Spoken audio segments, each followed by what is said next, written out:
జగన్మోహన్ రెడ్డి గారిని ఒంటరిగా ఎదుర్కొనే ధైర్యం చేయలేక, ఎదుర్కొంటే వచ్చే ఫలితం మీద అపారమైన నమ్మకం ఉంది కాబట్టే ఇటు జనసేన తెలుగుదేశం పార్టీ తప్పక కలిసి ఉండాల్సిన పరిస్థితి ఉంది.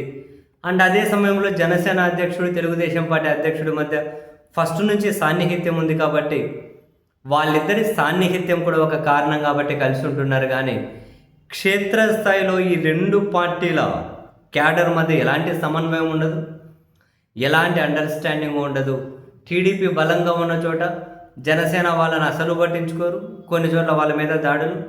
జనసేన కాసింత పట్టు ఉన్న చోట, కాసింత బలమైన ఎమ్మెల్యేలు ఉన్న చోట టీడీపీ వాళ్ళను కానీ ఏం పట్టించుకోరు, వాళ్ళ మీద కూడా దాడులు.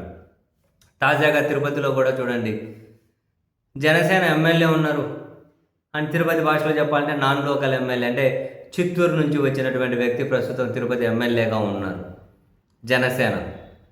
అండ్ తిరుపతిలో టీడీపీ వాళ్ళ పాయింట్ ఏంటి అంటే, వాళ్ళ అబ్జెక్షన్ ఏంటి అంటే, ఇక్కడ మొత్తం పక్కన ఊరోళ్ళ నుంచి వచ్చేసి అంత ఆధిపత్యం డామినేట్ చేస్తూ ఉన్నారు అని, చిత్తూరు నుంచి వచ్చిన వాళ్ళు రౌడీజం చేస్తున్నారు అన్నది వాళ్ళ ప్రధాన అప్లికేషన్ ఫస్ట్ నుంచి కూడా, అంటే ఈ జనసేన ఎమ్మెల్యే అయిన దగ్గర నుంచి కూడా. ఈ క్రమంలో తాజాగా ఆర్టీసీ బస్టాండ్ ఎదురుగా జనసేన పార్టీ వాళ్ళు మూకుమ్మడిగా ఇద్దరు టీడీపీ నేతలను రోడ్డు మీదే కొట్టారు, తీవ్ర గాయాల పాలయ్యారు. హుటాహుటిన టీడీపీ వాళ్ళని రోయా ఆసుపత్రికి అయితే తీసుకెళ్లారు, రక్తాలు గారుతూ ఉన్నాయి. టీడీపీకి చెందిన మాజీ ఎమ్మెల్యే సుగుణమ్మ గారు కూడా ఆసుపత్రికి వెళ్ళారు, వాళ్ళను పరామర్శించారు. తర్వాత ఆమె మీడియాతో మాట్లాడారు.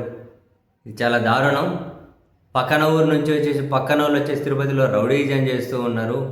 అంటే జనసేన పేరు చెప్పకపోయినా, వాళ్ళ ఎమ్మెల్యేల పేర్లు చెప్పకపోయినా చిత్తూరు నుంచి వచ్చిన వాళ్ళనేది ఆమె పాయింట్.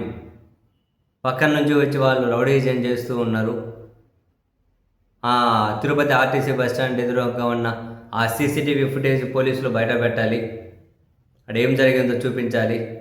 ఇంత దారుణంగా కొడతారా, కొట్టిన వాళ్ళ మీద చర్యలు తీసుకోవాలి అని చెప్పి తెలుగుదేశం పార్టీ నాయకురాలు మాజీ ఎమ్మెల్యే కూడా అయిన సుగుణమ్మ గారు ఈ గాయపడ్డ వాళ్ళను రుయ్ ఆసుపత్రిలో పరామర్శించి మరీ మీడియాతో మాట్లాడారు.